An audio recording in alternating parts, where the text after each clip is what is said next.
காலை வந்தனங்கள். அல்மின்ஹாஜ் தேசிய பாடசாலையின் செய்தி அறிக்கை. செய்திகளை கொண்டு வரும் நான் ஷாசினா ஜிஃப்ரி. முதலில் தலைப்புச் செய்திகள். கல்வி பொதுத்தராதர சாதாரண தர பரீட்சை பெறுபேறுகள் நேற்று வெளியானது. 2023 உயர்தர பெறுபேறுகளின் அடிப்படையில் பாடசாலையில் 22 மாணவர்கள் பல்கலைக்கழகத்திற்கு தெரிவு. சர்வதேச சிறுவர் தின நிகழ்வுகளுக்கு பாடசாலை கோலாகல ஏற்பாடு. சர்வதேச ஆசிரியர் தினமானது அக்டோபர் 7 கொண்டாடப்பட உள்ளது. பாடசாலை அபிவிருத்தி சங்க பொதுக்கூட்டம் 2 வாரங்களில். பல்வேறு போட்டி நிகழ்வுகளுக்கு தேசிய மட்டத்தில் அல்மின்ஹாஜ் தேசிய பாடசாலை தெரிவு. எதிர்வரும் கல்வி பொதுத்தராதர உயர்தர பரீட்சையினை முன்னிட்டு பல்வேறு கருத்தரங்குகள் ஏற்பாடு.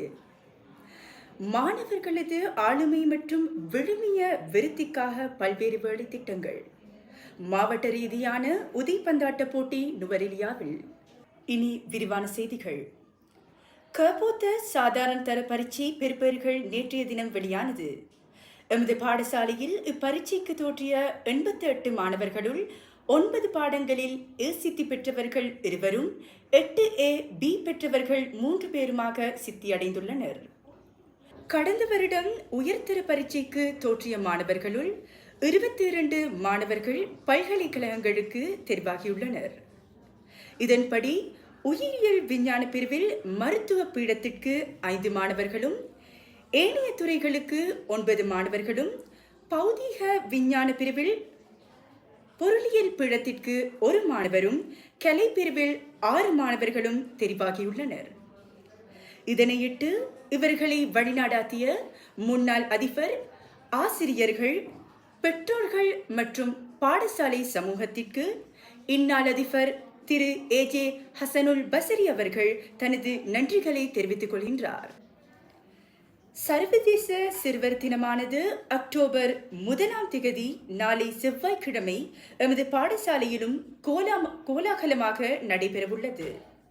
சிறுவர் தினத்தையொட்டி ஆண் மாணவர்களுக்கும் பெண் மாணவிகளுக்கும் பல்வேறு விளையாட்டுகள் ஏற்பாட்டு குழுவினால் ஏற்பாடு செய்யப்பட்டுள்ளது.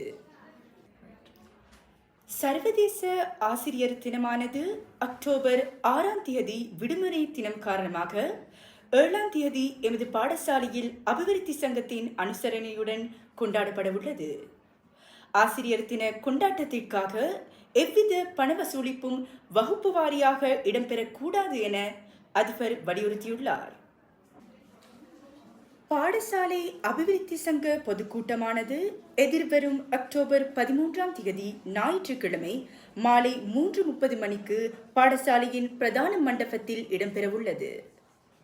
இதனை அறிவிப்பதற்கான துண்டு பிரசுரங்கள் விரைவில் வழங்கப்படும் என அதிபர் தெரிவித்துள்ளார். முஸ்லிம் கலாச்சார போட்டி, சமூக விஞ்ஞான போட்டி மற்றும் விஞ்ஞான பாடத்தின் சக்தி வீண் விரயத்தை தடுப்போம், சக்தி வளங்களை பாதுகாப்போம் என்ற துணைப்பொருளிலான நாடகம் முதலான நிகழ்ச்சிகளில் மாகாண மட்டத்தில் பங்கேற்ற எமது மாணவர்கள் 1ஆம் இடத்தை பெற்று தேசிய மட்டத்திற்கு தெரிவாகினர். இதில் முஸ்லிம் கலாச்சார போட்டியில் தரம் 11 சேர்ந்த மாணவன் ஃபஸ்லி தேசிய மட்டத்தில் 3ஆம் இடத்தினை தட்டிச் சென்றார்.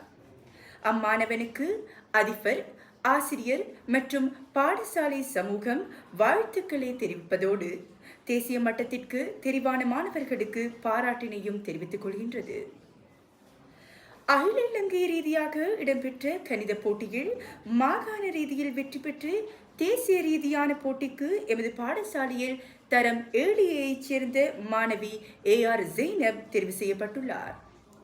பாடசாலை சமூகமானது இதற்கான பாராட்டினை தெரிவித்துக் கொள்வதுடன் கொழும்பில் இடம்பெறப் போகும் அகில இலங்கை ரீதியான போட்டியில் வெற்றி பெற நல்லாசியை வழங்குகின்றது.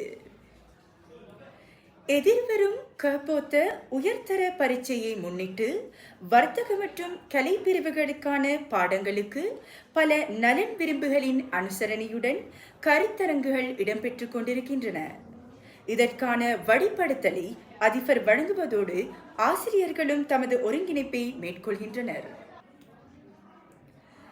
பல்வேறு மட்டத்தில் மாணவர்களது ஆளுமை மற்றும் விழுமிய விருத்திகளை மேற்கொள்ள வேண்டிய தேவைப்பாடு இருப்பதன் காரணமாக அதனை நிவர்த்தி செய்யும் முகமாக பல்வேறு உளவல ஆலோசகர்கள் மற்றும் மார்க்க சொற்பொழிவாளர்கள் வரவழைக்கப்பட்டு பல்வேறு உளவல துணை கருத்தரங்குகள் பாடசாலையின் பிரதான மண்டபத்தில் இடம்பெற்றது. மேலும் இவ்வாறான நிகழ்ச்சிகளை நடாத்துவதற்கான ஏற்பாடுகள் நடைபெற்றுக் கொண்டிருக்கின்றன. இனி விளையாட்டுச் செய்திகள். 16 வயதிற்குட்பட்ட பிரிவு 2 உதைப்பந்தாட்ட போட்டிக்கு எமது பாடசாலை மாணவர்களும் தெரிவாகியுள்ளனர். இப்போட்டியானது நுவரெலியா நகரசபை மைதானத்தில் புதன்கிழமை இடம்பெறவிருக்கிறது. இப்போட்டிகளில் சிறந்த வெற்றியை பெற அல்மின்ஹாஜ் தேசிய பாடசாலையின் அதிபர் முதற்கொண்ட கல்விசாரா ஊழியர்கள் மற்றும் மாணவர்கள் அனைவரும் நல்லாசிகளை அம்மாணவர்களுக்கு வழங்குகின்றனர். இத்துடன் செய்திகள் நிறைவடைகின்றன.